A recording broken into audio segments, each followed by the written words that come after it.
नमस्कार दोस्तों, स्वागत है आपका हमारे इस चैनल धूप धुनुची आरती में।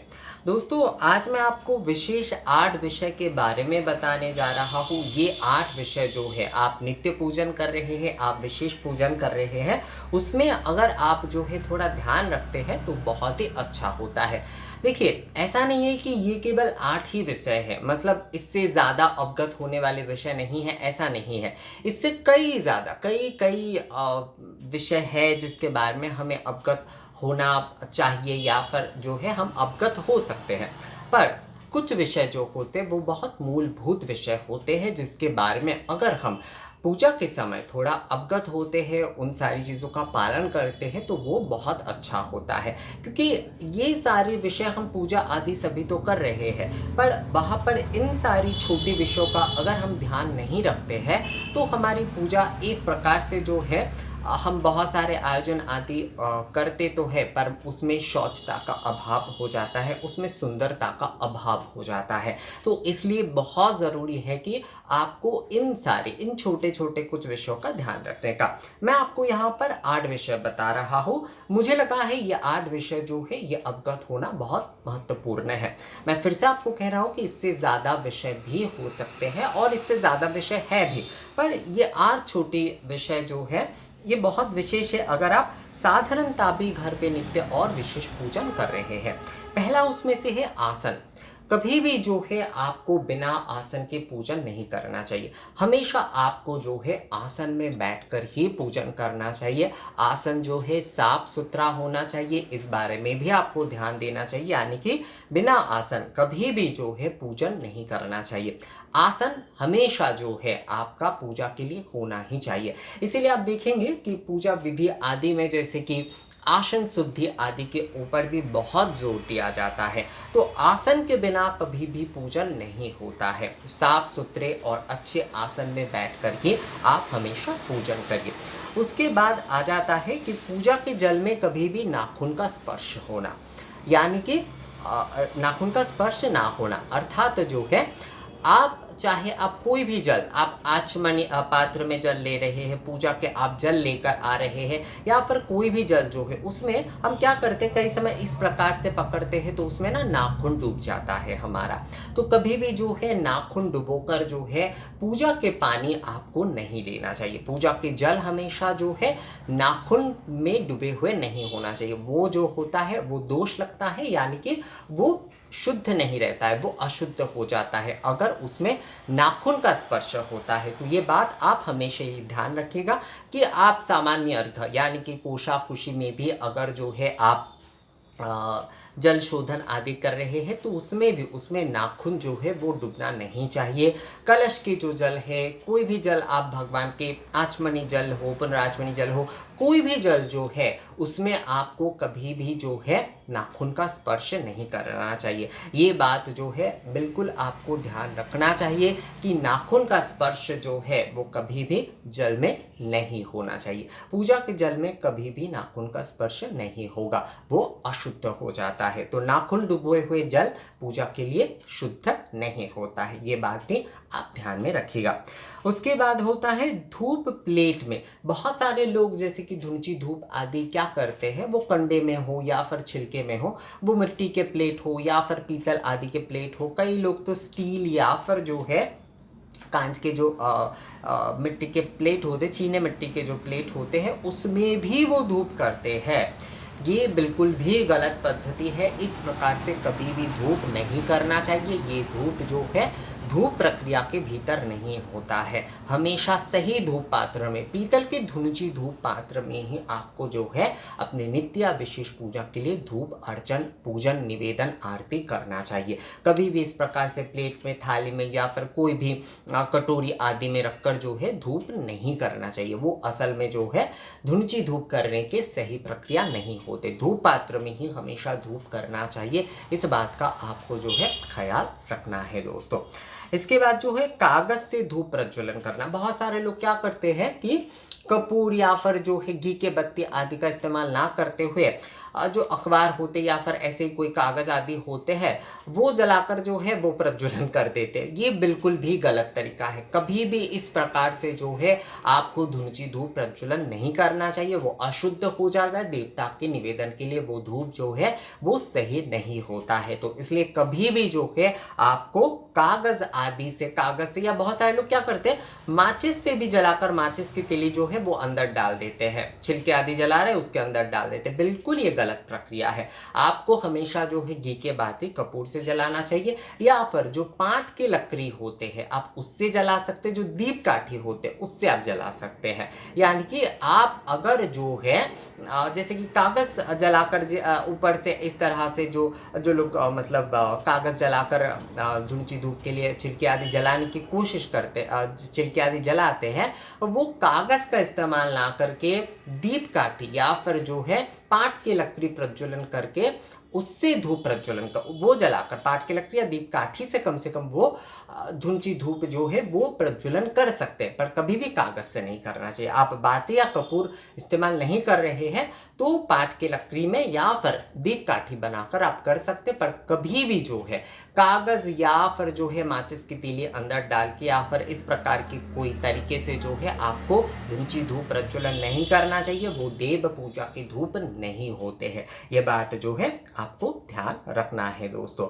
इसके बाद जो है एक बाती से कभी भी आरती नहीं करना चाहिए। एक बाती, अब बहुत सारे लोगों के पास ना पंच या सप्त दीपक जो है वो नहीं होते, यानी कि आरती करने के पंच या सप्त दीपक नहीं होते। कपूर के टाइप जो मतलब धुनुची टाइप जो गोल वाले जो दीपक होते हैं जिसमें कपूर आरती होती है मेनली जो है, उसमें ही बहुत सारे लोग बाती लगाकर आरती करते हैं। तो आप अगर उसमें भी बाती लगाकर आरती करते हैं तो कोशिश करिए कि कम से कम 3 या 5 बाती जो है एकत्रित कर ले, उसके बाद उसे फूल की तरह एक बना ले। आप 3 या 5 बाती को एकत्रित करके उसमें घी से जो है प्रज्वलन करते हुए आप आरती करें। कभी भी एक बाती प्रज्वलन करके आपको आरती नहीं करना है।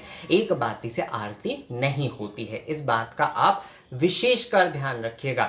हमेशा विषम संख्या में आरती किए जाते हैं, जैसे कि 5, 7, 9 इस प्रकार के विषम संख्या वाले। एक के जो है अर्थात 5, 7, 9 ऊपर जैसे कि 12, 18 इस प्रकार से भी आरती होती है, पर एक के संग में एकाक्षरी जो होते हैं जैसे कि 5, 7 एक अक्षर जो होते हैं उसमें 5, 7 या 9 ऐसे विषम संख्या में ही आरती की जाती है। तो आप भी अगर वैसे कपूर बाटी में आप आरती कर रहे हैं तो भी आपको जो है 3 बत्ती या फिर 5 बत्ती जो है आप बना लीजिए, उसे एक साथ कर लीजिए, फूल जैसा बनाकर उसमें घी रख के जो है आप उसमें से आरती करिए दोस्तों। कभी भी एक बाती का इस्तेमाल करके आपको आरती नहीं करना है।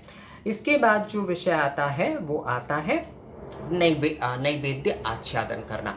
कभी भी जो है आप फल के नैवेद्य दे रहे, आप कोई भी नैवेद्य भगवान के सामने रख रहे हैं उसे हमेशा आच्छादित करिएगा।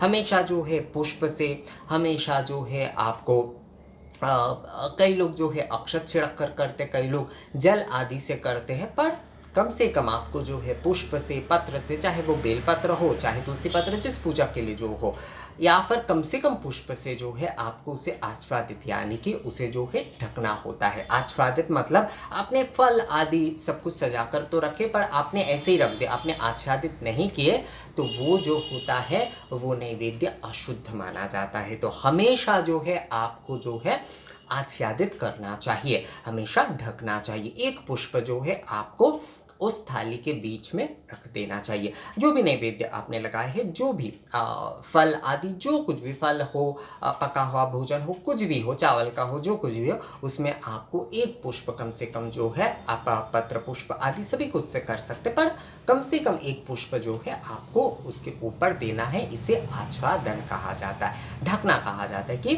थाली में आपने नैवेद्य लगाया तो एक पुष्प उसके ऊपर, ऐसे मान लीजिए नैवेद्य है तो एक पुष्प लेकर आप उसके ऊपर रख दीजिए। जब आपने नैवेद्य सजा दिए, जब निवेदन आपने नहीं किए, निवेदन करने के पहले ही, निवेदन जब आप करेंगे तब तो पुष्प आदि गंध पुष्प से नैवेद्य आदि के पूजन करेंगे ही, पर जब आप नैवेद्य जो है फल आदि को सुंदरता से आप सजा रहे हैं, फल आदि को आप छिलकर जो है भगवान के लिए भोग नैवेद्य के तौर पर उन्हें सजा रहे हैं, तभी जो है आप जब सजा कर रख रहे हैं तभी जो है आपको जो है आच्छादित करना चाहिए, पुष्प आदि से जो है ढकते हुए आपको आच्छादित करना चाहिए। ये विषय जो है ध्यान में अवश्य रखिएगा। इसके बाद जो है साफ सफाई। साफ सफाई एक बहुत महत्वपूर्ण विषय होता है। शास्त्र में भी शौच को यानी कि साफ सफाई को बहुत ध्यान रखने के लिए कहा गया है। जो भी पूजा के बर्तन आदि होंगे वो आप साफ रखिए, भगवान के जहाँ पर आप प्रतिष्ठा कर रहे हैं वहाँ पर आप साफ सफाई रखिए। कपूर आदि के पानी से जो है घर को अच्छे तरीके से पोंछिए। उसके साथ साथ जो है घर में किसी भी प्रकार का दुर्गंध ना हो, इसलिए जो है धूप आदि करिए। खुद भी जो है संपूर्णता से साफ सुथरा होकर ही जो है आप बार बार, बहुत सारे लोग जो है नहा नहीं पाते हैं तो कम से कम वो कपड़े आदि बदल कर आचमन आदि सही तरीके से करके जो है वो पूजन आदि करें। साफ सफाई का ध्यान रखना पूजा में एक बहुत महत्वपूर्ण विषय होता है। धूप पात्र आदि, दीप पात्र आदि जो भी आप एक बार जलाएंगे भगवान के सामने उसे अच्छे तरीके से धो लीजिए। किसी भी प्रकार का जो है इस्तेमाल किए हुए चीज़ जो है पूजा में दोबारा इस्तेमाल मत करिएगा। कम से कम आप जो है उसे पानी से ही क्यों ना धोए, पर अवश्य हर बार शायद आप मांज नहीं पा रहे हैं अच्छे तरीके से तो सही है, पर आपको कम से कम पानी से उसे जो है धोना चाहिए। धोने के बाद ही जो है आपको वो पूजा के लिए इस्तेमाल करना चाहिए। ये विषय भी जो है आपको ध्यान में रखना चाहिए। साफ सफाई एक बहुत बड़ी विषय होता है।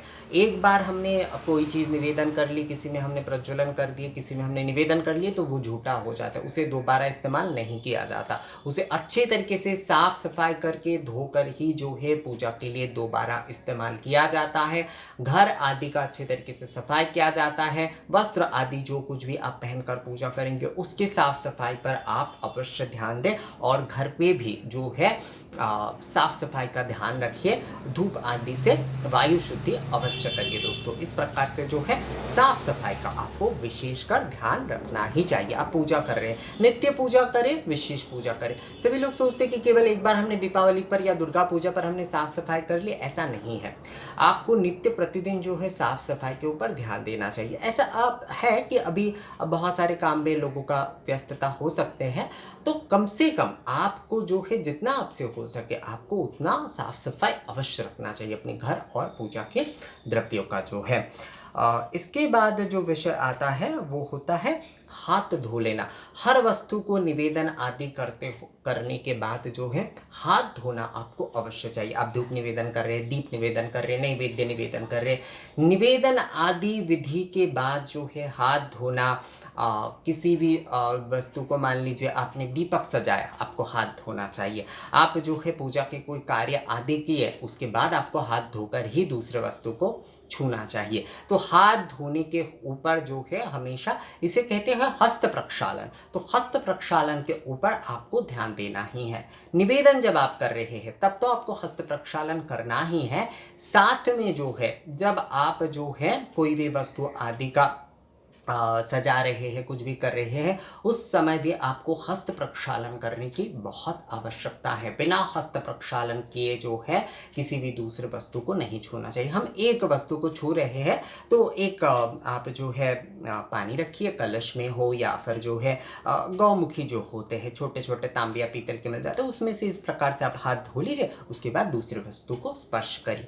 ये विषय जो है बहुत महत्वपूर्ण है, इस विषय का आप बिल्कुल ध्यान रखिएगा। बिना हाथ धोए हम जब भी कोई चीज़ें छूते हैं ना तो वो झूठा हो जाता है, तो इसलिए कभी भी जो है आपको बिना हाथ धोए किसी भी वस्तु को स्पर्श नहीं करना चाहिए। इस बात का विशेषकर आपको ध्यान रखना ही है। तो यही 8 विषय है कि आसन में बैठकर आपको पूजा करना है। पूजा के जल में जो है कभी भी जो है नाखून का स्पर्श नहीं होना चाहिए। प्लेट आदि में कभी भी जो है धुंची धूप नहीं होगा।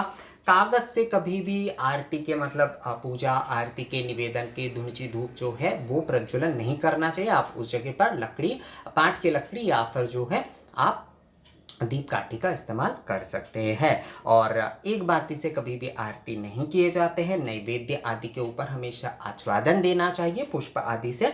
साफ सफाई जो है पूजा में आपको ध्यान रखना है, शौचता का आपको विशेषकर ध्यान रखना है, और जो है हस्त प्रक्षालन आपको अवश्य करना है।